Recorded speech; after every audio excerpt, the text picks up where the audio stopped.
আসসালামু আলাইকুম, কি অবস্থা সবার? আশা করি সবাই ভালো আছেন। আজকের ভিডিওতে আমরা শিখব অবজেক্ট ওরিয়েন্টেড প্রোগ্রামিং এর তৃতীয় যে ভিত্তি অর্থাৎ পলিমরফিজম। তো পলিমরফিজমকে বোঝার জন্য আমরা আগে থেকেই এখানে দেখতেই পাচ্ছেন তিনটা ক্লাস নিয়ে রাখছি। এই তিনটা ক্লাসের প্রথম ক্লাসের নাম দিছি আমরা কার, এবং দ্বিতীয় ক্লাসের নাম দিছি ট্র্যাক, এবং তৃতীয় ক্লাসের নাম দিছি আমরা বাইক। এখন এই প্রত্যেকটা ক্লাসের মধ্যেই একটা কমন অ্যাট্রিবিউট আছে, সেটা হচ্ছে কার নেম। দ্বিতীয়টার মধ্যে আছে আমরা ট্র্যাক নেম, এবং তারপরেরটার নাম আছে বাইক নেম। এবং অর্থাৎ আমাদের যে তিনটা ক্লাস নিচ্ছি সেই তিনটা ক্লাসের মধ্যেই আমরা এক একটা করে অ্যাট্রিবিউট নিছি নেম নামে। সেটা কার ক্লাসের জন্য কার নেম, ট্র্যাক ক্লাসের জন্য ট্র্যাক নেম, আর বাইক ক্লাসের জন্য বাইক নেম, এবং তার মধ্যে তাদের নাম দিয়ে দিয়েছি। এবং প্রত্যেকটা ক্লাসের মধ্যে প্রায় একই ধরনের একই নামের একটা মেথড নিয়েছি, সেই মেথডটার নাম দিয়েছি আমরা মুভ। এবং আমাদের কার নামে যে ক্লাসটা রয়েছে সেটার মুভের মধ্যে অর্থাৎ মুভ জানার যে মেথডটা রয়েছে সেটার মধ্যে আমরা এটার যে নেম ছিল সেই নেমটাকে আমরা প্রিন্ট করাইছি এবং লিখছি কার ইজ মুভিং। একইভাবে ট্র্যাক ক্লাসের মধ্যে যে মুভ মেথড ছিল তার মধ্যেও আমরা সেই নামটাকে প্রিন্ট করাইছি এবং লিখছি ট্র্যাক ইজ মুভিং। একই কাজটি করা হয়েছে আমাদের বাইক ক্লাসের সাথেও। তো এখানে আমাদের এই তিনটা জিনিস বোঝা শেষ। এবার আমরা একটা কাজ করব। আমরা এই যে আমাদের যে ক্লাসগুলো ছিল, তিনটা ক্লাস ছিল আমাদের কার, ট্র্যাক এবং বাইক। এই তিনটা ক্লাসের জন্য আমরা একটা লিস্ট তৈরি করব। লিস্টটার নাম আমরা কি দেওয়া যায়, যেমন ধরেন আমরা দিতে পারি ভেহিকেলস, বানান ভুল যেতে পারে, ডোন্ট মাইন্ড।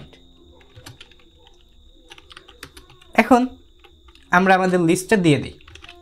লিস্টের মধ্যে আমাদের প্রথমটা ছিল কার, দ্বিতীয়টার নাম ছিল ট্র্যাক,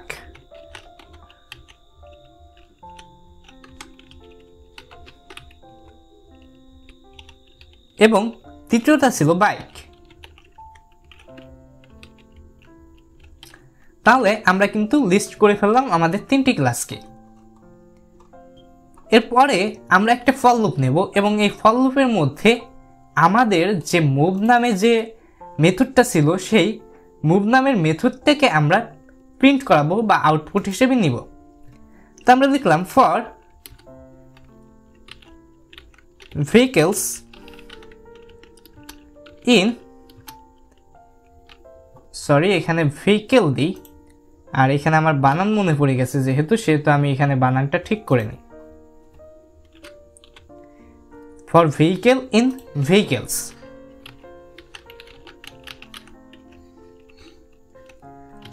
দিয়ে দিলাম।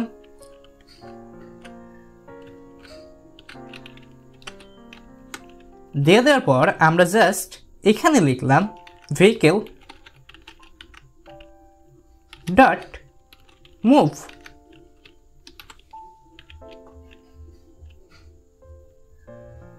এটাকে আমরা আমাদের প্রিন্ট ফাংশনের মধ্যে ভরে দিই, তাহলে আমাদেরকে বাড়তি করে আর কোনো কোড করতে হবে না।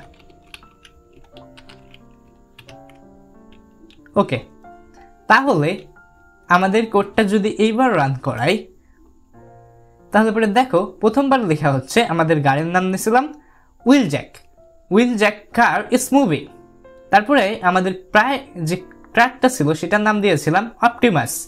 তা আমরা লিখছি Optimus prime track is moving.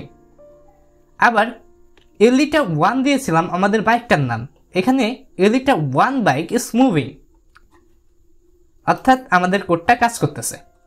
এখন এই পুরো কোডটাকে যদি আমরা খেয়াল করি তার মধ্যে দেখব যে প্রত্যেকটার মধ্যেই কিন্তু আমাদের মুভ নামের অ্যাট্রিবিউটটা, দুঃখিত, মেথডটা রয়েছে। এবং আমরা এই মুভ নামের যে মেথড আছে এটাকে আমরা বিভিন্ন রূপে ব্যবহার করেছি।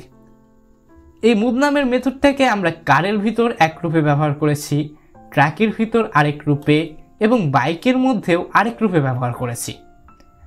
এখন যখন একটা কোড বিভিন্ন রূপ বদলায় এবং সেই বিভিন্ন রূপে কাজ করে, প্রায় সিমিলার টাইপের কাজ করে কিন্তু বিভিন্নভাবে সে তার রূপ বদলায়, সেটাকে বলা হয় পলিমরফিজম।